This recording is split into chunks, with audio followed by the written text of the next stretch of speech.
Congress will vote on several important pieces of legislation throughout the week, and new details emerge in the Amtrak derailment in Montana. The election audit in Arizona has come to an end, and the House of Representatives approves a $1 billion funding for Israel's missile defense program. All this and more right here on WCTV.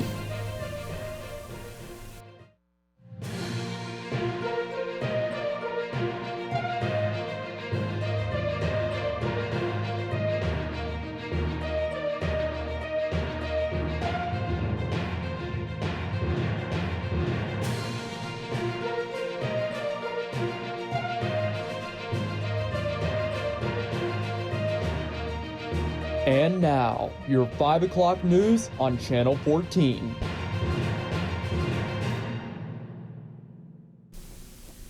Welcome to Channel 14 News. I'm Tanner Cyprowski. And I'm Brock Owens. From local produce to fresh baked treats, Waynesburg's weekly farmers market has got the goods. Reporting from downtown Waynesburg, here's Rachel Pellegrino. Every Wednesday, downtown Waynesburg welcomes local farmers and vendors. The farmers market attracts vendors of all kinds, from seasonal produce to baked goods and even potted plants.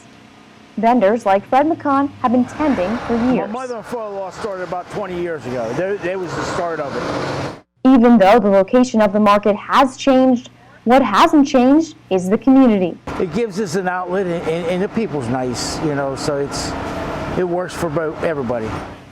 That support has become even more crucial since popularity in farmers markets recently declined compared to last year's spike in interest. Recovering from COVID, farmers markets have kind of declined, and we've seen less customers coming around, and that means less produce getting out into the hands of our consumers. Even with the decrease in vendors and customers, regulars like Courtney Skinner don't want the market to end. She looks forward to a number of the products. Sue's Veggie Pizza, the Wet Smokin' Barbecue has the best chicken quesadillas, and the Willow Tree cinnamon rolls. Even though there's only 2 weeks left, locals can still look forward to new products. The biggest thing that people look forward to is we've moved on from the watermelon and cantaloupe of summer and the peaches, and we're now getting the apples, and today would be the first day for apple cider. According to Skinner, fall products aren't the only thing the community wants to see. We want to see more vendors. Reporting for WCTV, I'm Rachel Pellegrino. First Baptist Church in Waynesburg hosted its annual Touch a Truck event for the children of the community to get close and personal with large equipment while expanding their faith. Rebecca Vaughn was there with the story. On Saturday, September 25th, Greene County was home to the annual Touch a Truck event. The event was organized by First Baptist Church and allowed the children of Waynesburg and surrounding communities to not only get up close and personal with large equipment, but also to expand their faith through interactive experiences. According to Don Mankey, the event organizer, the event has been a hit since the beginning. It started in 2010, and we had 92 children. And then the very next year grew to 172. And the last year we had it, it was almost 1,000. So this year we plan on far more. Local organizations attended the event, such as local fire departments, local police departments, and others bringing along their large equipment for children to enjoy. These events allow children to get to know those working in their community. This is great. That way they can see what we do every day, what gear we use, meet and greet the kids. That way they're not scared.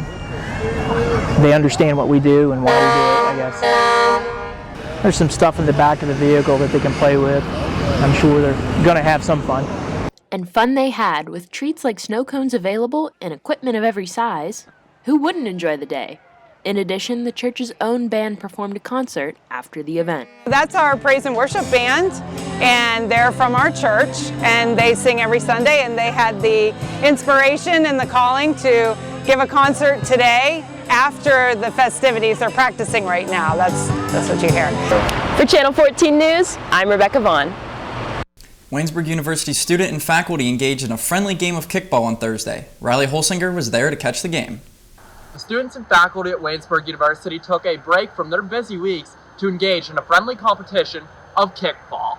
The event was originally scheduled for students and faculty to face off against one another, but due to low student attendance, it led for each team to be mixed. It was kind of cool to meet a lot of the faculty. One of the faculty members that took advantage of playing kickball was Waynesburg University President Douglas Lee. It was loads of fun. I get carried away in these kind of things, and I think it happened again today. It's just so much fun. Students took advantage of getting to interact with President Lee and the other faculty members in a unique setting. President Lee played third base and I played shortstop, and I talked to him a lot when we were up batting, so I definitely had a lot of fun just interacting with President Lee. Whether if they walked away a winner or a loser, all of the students and faculty members in attendance had the same thoughts on the event. I loved it, and I know everyone else here did as well. It was a lot of fun, very fun.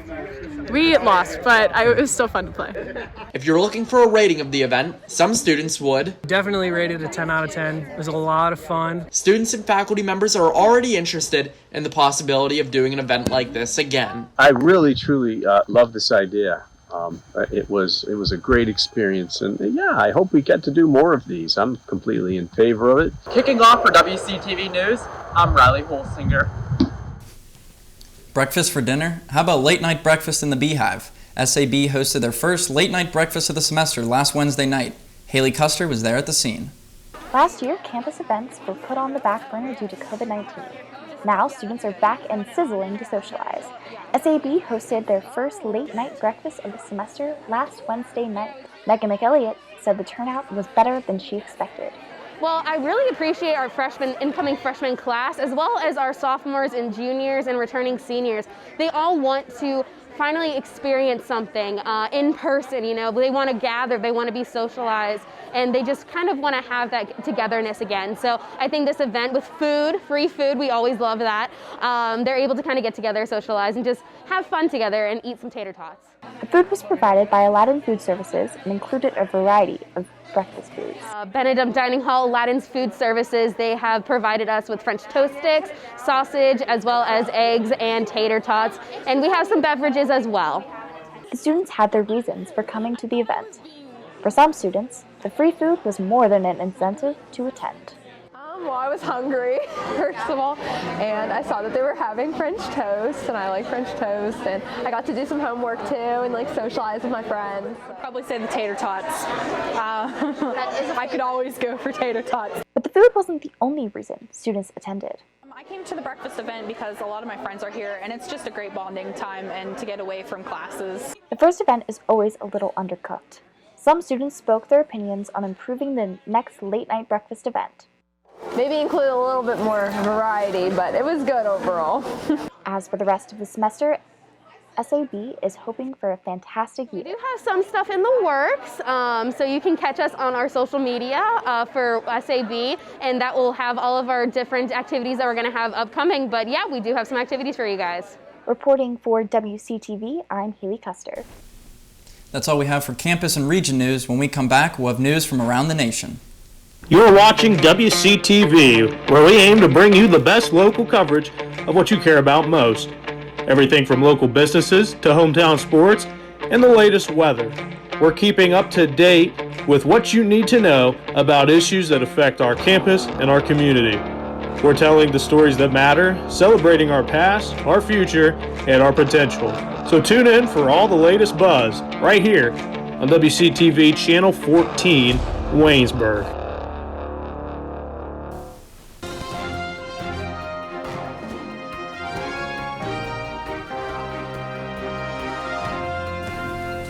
It's a critical week in Washington as Congress faces a series of significant votes to avert a government shutdown, raise the debt ceiling, and determine the fate of the sweeping dual-pronged infrastructure plans that are key to President Joe Biden's economic agenda. Chris Gwyn is in Washington to break it all down. On Capitol Hill, a make-or-break week for President Joe Biden's agenda. We got three things to do: the debt ceiling, continuing resolution, and the two pieces of legislation. If we do that, the country's going to be in great shape. On the line, a potential remake of the economy at a cost of $3.5 trillion over the next decade. The Democrats' spending bill includes major investments in social programs, including universal pre-K, community college, health care, and family leave. Seniors would also see an expansion of Medicare benefits. The Budget Committee passed out the Build Back Better legislation at the full $3.5 trillion. Obviously, with negotiations, there'll have to be some changes in that. The sooner, the better. But congressional Democrats also face the looming threat of a government shutdown, with funding set to run out on Thursday. A Senate vote Monday to keep the government open is also tied to raising the debt ceiling and set to fail amid Republican opposition. I will certainly be voting no if the Democrats insist on combining the debt ceiling increase or suspension with the continuing operations of the government. Also at issue this week, a separate $1 trillion infrastructure bill providing investments in the power grid, water supply, high-speed internet, and public transit. A House vote on that package has been postponed until Thursday. In Washington, I'm Chris Gwyn reporting. The bill to keep the United States government open failed in the Senate late Monday afternoon by a vote of 48 to 50. The motion needed 60 votes to pass. The push by Republicans to review the 2020 presidential election results in one Arizona county began not long after Joe Biden won the state by more than 10,000 votes over Donald Trump. Now, many months later, a group with no election auditing experience has announced its findings. The short of it, nothing changes with who won. Natasha Chen reports. The importance of our society having faith in the election process cannot be overstated. After 5 months of chasing conspiracy theories, a partisan review of ballots in Maricopa County, Arizona, confirms what we already knew nearly a year ago. Joe Biden won.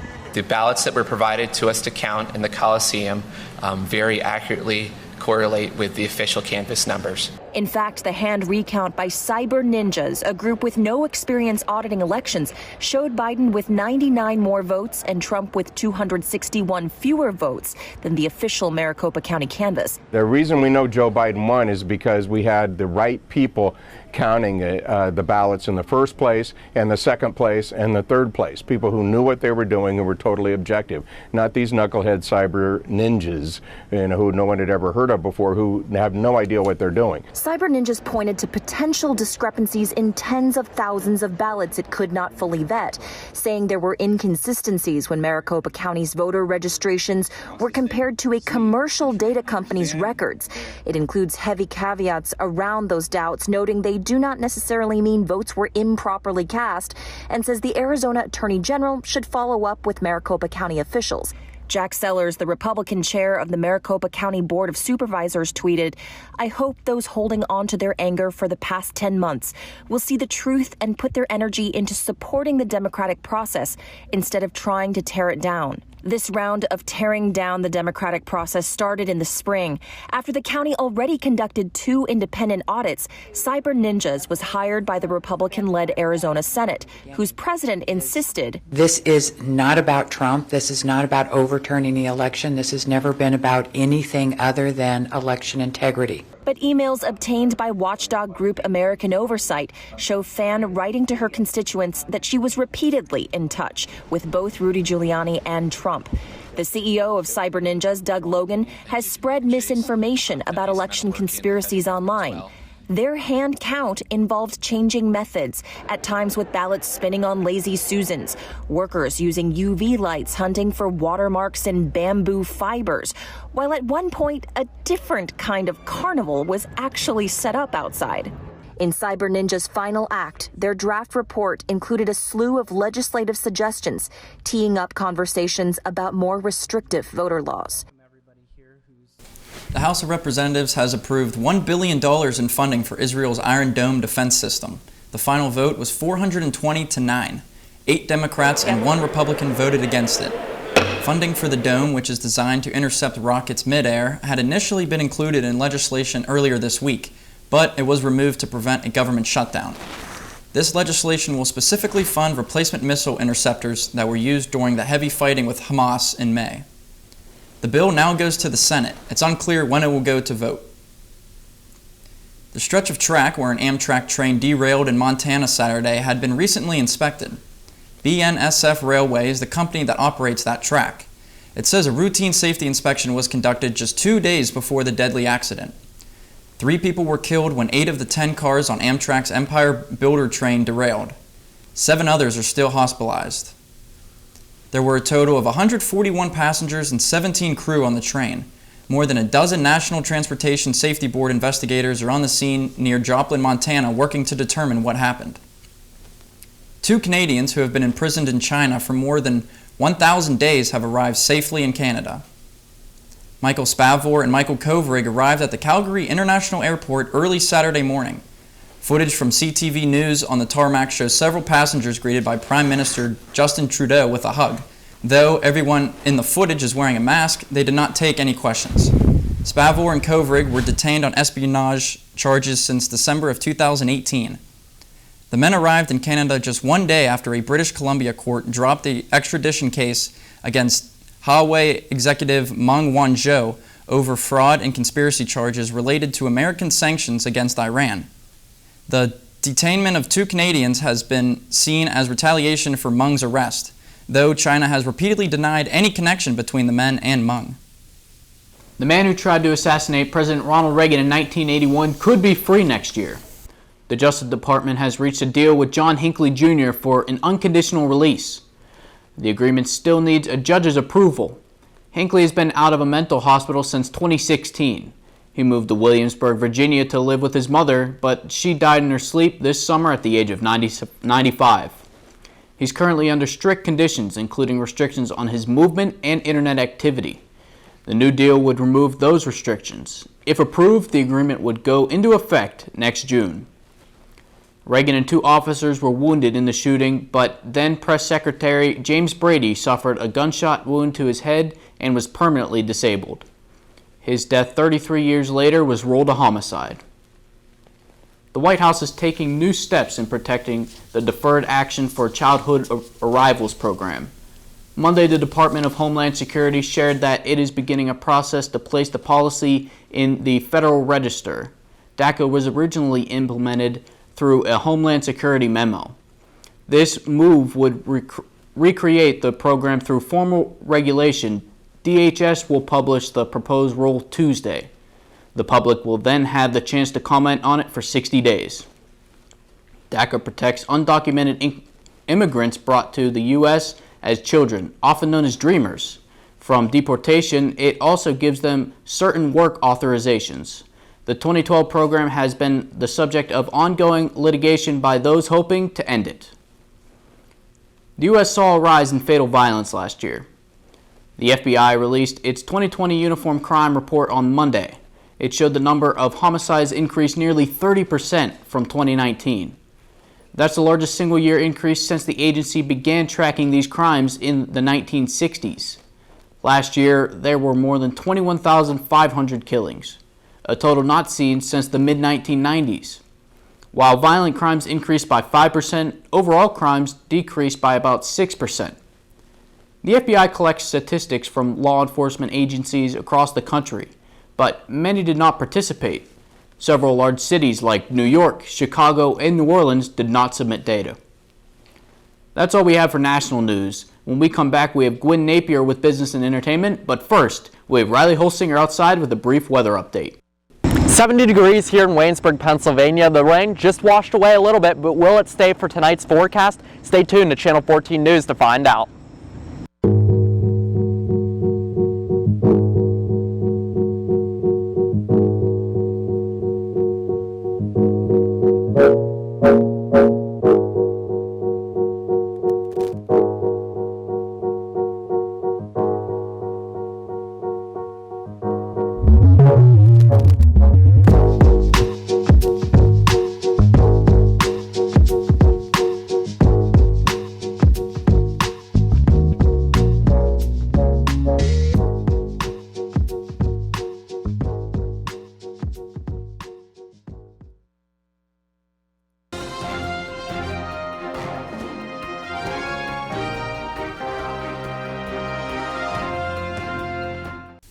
Hello, I'm Gwyn Napier here with your business and entertainment update.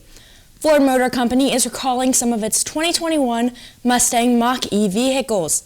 The automaker says the windshields may not have bonded properly and they could separate from the vehicle during a crash. Nearly 18,000 vehicles are affected by this recall. In addition to that, Ford announces more than 13,000 Mach-E's are also recalled for similar bonding concerns with its glass sunroof. Owners of affected vehicles are advised to visit their dealers for a reinstallation free of charge.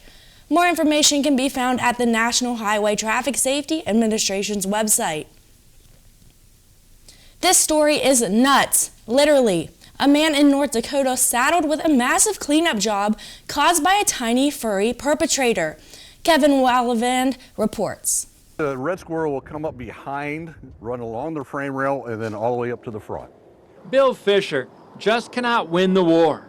A beautiful black walnut tree in the yard produces nuts that a red squirrel finds irresistible.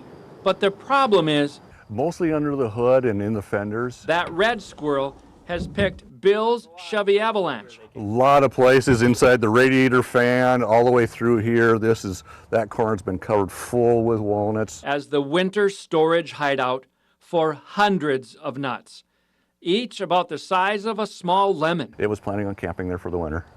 Bill has cleaned out 42 gallons of black walnuts from his truck in every crack and crevice of his Avalanche, the engine compartment, fenders. Nothing is off limits. I had to pull the fenders off and clean all the walnuts out. I thought I had them all, took it down the road, turned the corner, I found one rolling inside the windshield cowl where the wipers go. Bill's dog Asher is beside himself. That pesky little red squirrel seems to taunt him. And to think this just happened over a few days the truck was parked. It's one red squirrel that's doing this as far as going into the pickup. Bill got most of the black walnuts out, but a few are not retrievable. I have some rolling around inside the frame rails as well that I can't get at. Can you hear it? I can hear them, yes. Looks like that furry little fella is going to have to restock ahead of winter. You may want to start your holiday shopping now. A shipping crisis making many items on your holiday list a bit more difficult to find and more expensive. And now one major retailer is taking matters into its own hands to make sure there's enough inventory to meet demands. In today's Consumer Watch, Jen Sullivan has a closer look at how computer chip shortage is also adding to the big mess. A global supply chain mess already impacting holiday shopping. Labor shortages, scarce and expensive shipping containers, and an ongoing computer chip crisis, all leading to costly price tags and fewer options. It's a huge problem. Companies have been able to keep up, but it'll be more of what we're seeing, essentially higher prices. Commerce Secretary Gina Raimondo admitting computer chip shortages will likely lead to price increases for some of the items on your holiday list. Meanwhile, shipping issues are so severe that some big retailers are taking drastic measures to make sure there's enough supply to meet the demand this Christmas. Costco is chartering ships and renting containers to transport inventory between Asia, the U.S., and Canada. The move comes as Costco deals with major delays in toys, computers, tablets, and video games. I think we're going to be struggling with it well into next year until we can really smooth out some of these bottlenecks. Meanwhile, top toy makers say their products will be harder to find and more expensive this holiday season, blaming higher shipping costs that typically get passed down to consumers. We do see inflationary pressure in freight cost, ocean freight cost, and material. So we have to address that. And it's also Christmas trees and decorations that will be more expensive as well. Some large sellers of artificial trees say they are already increasing their prices by double-digit percentages. For today's Consumer Watch, I'm Jen Sullivan. Today's entertainment news includes plenty of big screen action stars. Here's David Daniel with the Hollywood Minute. Take it easy.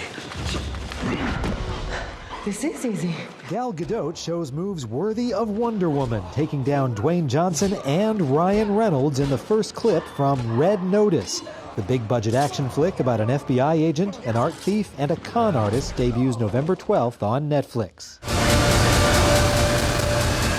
The sequel to Aquaman doesn't arrive until December of 2022, but its star is already trying to pique fans' interest. Jason Momoa tells Fandango the underwater action sequences in Aquaman and the Lost Kingdom have gone to a whole other level, and that the film has a lot more heart.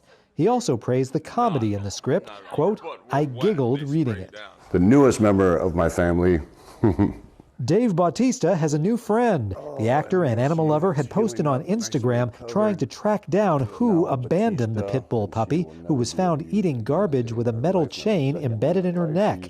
After several weeks of Humane Society care, the dog has a new home, a new name, Penny Bautista, and a new leash on life. In Hollywood, I'm David Daniel. That's all we have for business and entertainment. Coming up next, we'll have Caleb Yauger with your Waynesburg Sports Report.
Hi, I'm Caleb Yauger, and this is your Waynesburg Sports Report. The Dickinson Long-Short Invite was the venue for the men's and women's cross-country teams on Saturday. Out of 18 teams, the women placed 5th overall. In the second spot out of all runners, Aubrey Wingert finished triumphantly with a 25:35 timestamp and was awarded the PAC Runner of the Week. The other senior, Gloria Reed, was the next Yellow Jacket to cross the finish line as she finished in 12th place with a time of 24:32. With 21 teams on the men's side, the Yellow Jackets finished 9th overall. Sophomore Andrew Casper finished in the 18th spot with a time of 28:08, and in 24th, it was the junior Jack Coakley coming in at 28:31 with that timestamp. This upcoming Saturday, the Waynesburg Homecoming 5K is taking place for both teams, along with a whole day of other Waynesburg sports, which we will get to very shortly. Exactly 1 week ago, the women's volleyball team had a PAC showdown against the Bethany Bison at the Rudy Marisa Fieldhouse. But that showdown turned into a letdown. The Yellow Jackets lost in 3 straight sets by scores of 25-14, 25-8, and 25-14. The Bison had 45 kills compared to Waynesburg's 19. Madison Dayton led the Yellow Jackets in digs with 5. The Bison were led by Jess Moore with 14 kills and Elena Torres, who posted a whopping 39 assists on the night. After this match, Waynesburg would drop the next 2 matches as well against Geneva and Franciscan, but the Yellow Jackets bounced back with a 3-2 win against the W&J Presidents. Waynesburg is now 8-7 overall and 2-3 in the conference, which is good enough for a 5th spot in the PAC standings. They host the Grove City Wolverines tonight at 7 o'clock. This past Thursday, the men's and women's golf teams traveled to the Conquenessing Country Club in Elwood City to face the Geneva Golden Tornadoes in a dual match. The women were defeated 361-446, but the men, however, narrowly defeated the Golden Tornadoes 338-345. Senior Luke Deal led the Yellow Jackets, tying for the lowest score of the day by carding identical tallies of 78. The women's team took the course again today at 11 this morning at the St. Vincent Invitational. Otherwise, the men and women will be back in action this Saturday at the Westminster Invitational. Women's tennis took the court instead of the course on Thursday as well against the Franciscan Barons. 9-0 was the final result, but this past Saturday was a closer match in their second time around against Muskingum. The Yellow Jackets barely lost 5-4 against the Fighting Muskies, and today they play Westminster, which starts a 4-game home stretch for the Yellow Jackets. Their next matchup is against Grove City on Wednesday at 4 p.m. And on the men's side, their most recent matchup was all the way back on September 11th, but they return to the court this week when they play Frostburg State in Maryland on Thursday. Start time is at 4 p.m. Men's and women's soccer hosted their opponents at John F. Wiley Stadium this past Saturday. For the women, it was a rough one. The Rochester Yellow Jackets had no problems handling the Waynesburg University Yellow Jackets 7-2. They were outshot 49-7 for the entire game. But the Waynesburg goals came from Haley Frizzell at 14:57 and Leah Holtz at 43:18. Goalkeepers Autumn Blair and Kennedy Shuck combined for 14 saves. The men's team hosted Murray Mount after the women's game, and this ended up as a loss for the Yellow Jackets as well, with a final score of 5-3. Although Waynesburg was down 4-1 at the half, the Jackets outscored the Saints 2-1 in the second half of play. If you saw any hats fly at John F. Wiley Stadium on Saturday, well, that's because freshman Seth Masadi scored a hat trick with all 3 goals for the Yellow Jackets. The team was also able to manage 16 total shots, with 8 of them being on frame. Both soccer teams begin conference play this week. Tomorrow, both soccer teams travel to Franciscan, where the men start at 5 and the women start at 7. And on Saturday, both teams host Grove City. The women start at 6 and the men start at 8. These games take place after the homecoming football game. And speaking of which, after a 52-14 victory over the Teal Tomcats on September 18th, it was a completely different story for the Waynesburg football team this past Saturday, the 25th. A field goal on the first offensive drive by sophomore Keegan Robbie was all that the Yellow Jackets could manage against the Carnegie Mellon Tartans. After the field goal, which made it 3-0, the Tartans would then score 39 unanswered points, with the final score being 39-3. Tyler Raines threw for 149 yards, going 12 of 25 and throwing his first 3 interceptions of the season. Justin Flack had only 35 yards on the ground on 13 carries, but Trenton Kearns led all Waynesburg receivers, accumulating 97 yards on 7 receptions. The Tartans had 293 yards of total offense, led by quarterback Ben Mills, who went 11 of 22 for 128 yards. But as mentioned before, the Yellow Jackets are back at John F. Wiley Stadium this Saturday to open up the month of October with the homecoming game against the Grove City Wolverines. I'm Caleb Yauger, and that was your Waynesburg Sports Report. We encourage you to stick around because Riley Holsinger has your extended weather forecast when we come back. Have you ever been to the Eberly Library? If not, you should, because it's great. They have books of all different genres: history, biography, fiction. Try The Evolution of Life, Life of Pi, or Jurassic Park. So what if books aren't your thing? Try movies like Frozen, or TV shows like Lost. Books and DVDs aren't the only thing though. Take a trip to the second floor. Welcome to the Writing Center. These tutors will tell you everything you need to know about writing a paper, and they'll help revise your essays. Now let's head back down. Behold, the Knox Learning Center. Need to print something out 5 minutes before your next class because you procrastinated? No problem. You can also print off pictures of dogs. Because, well, you can. So grab your homework, laptop, and textbook, and study diligently. Bring your lunch too. Actually, you can't. That's illegal. Now you know the Eberly Library. Stop by anytime. Seriously, it's open all week.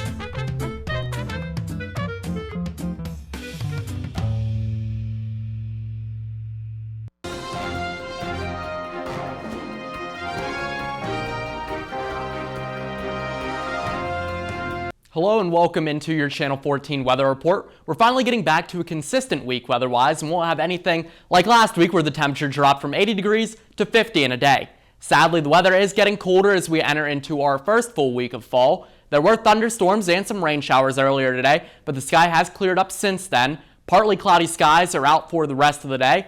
Tomorrow, the rain washes away, and then we'll have sunny skies out there with a high of 72 and a low of 46 for Wednesday. For Thursday, though, the temperature dips down slightly here with a high of 70 degrees and a low of 46. Moving down to Friday right now, it'll start to feel a little bit more like football weather here on Friday. So if you're going to the Waynesburg Central and Fraser game, the temperature will range from the mid-60s for kickoff. The high for Friday is 70 and the low is 43. For homecoming festivities on Saturday, the high is 73 and the low is 43. Should be very comfortable temperature for kickoff in the Waynesburg versus Grove City football game.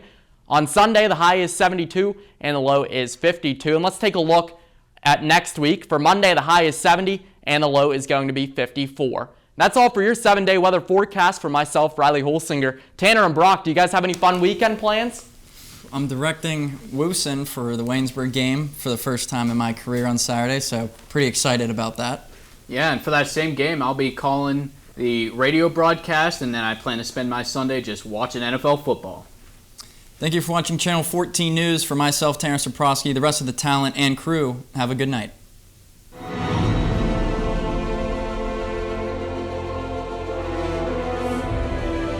This has been a production of Waynesburg Community Television.